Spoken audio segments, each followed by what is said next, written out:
les acteurs dans les zones de conflit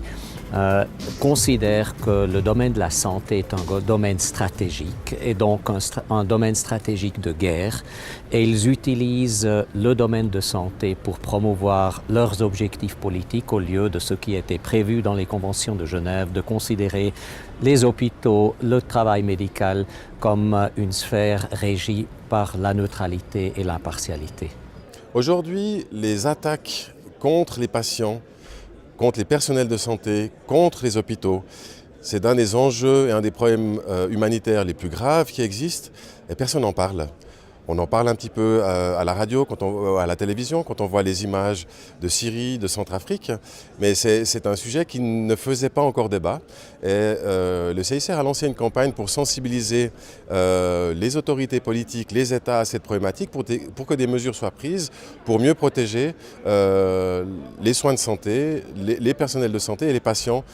en situation de conflit, mais aussi en dehors des situations de conflit. Et on pensait que l'ambulance, c'était vraiment le moyen visuel le plus parlant pour attirer l'attention des gens et leur dire « il y a vraiment un problème et il faut qu'on s'en occupe ». La violence qui peut être exercée sur des humanitaires existe aussi sur le personnel local. Et c'est vrai que cette manière de gérer la violence, qui est probablement nouvelle dans nos cités, dans nos sociétés, est quelque chose pour lequel je crois qu'il ne faut pas être guidé par la peur, mais il faut être guidé par des réponses professionnelles. Et là, dans ce cadre-là, je dirais que certaines réalités que l'on vit dans le monde humanitaire, malheureusement, nous les vivons aussi à Genève. Et dans ce cadre-là, l'impartialité de l'action médicale,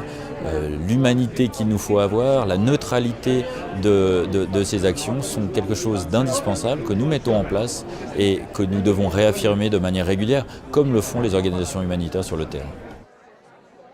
Une dimension clé, c'est que tout conflit, toute guerre devient en même temps un problème de santé publique.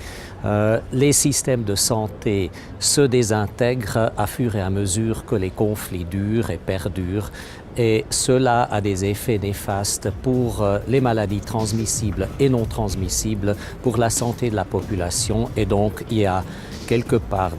désintégration aussi des systèmes de santé et des possibilités à soigner les gens.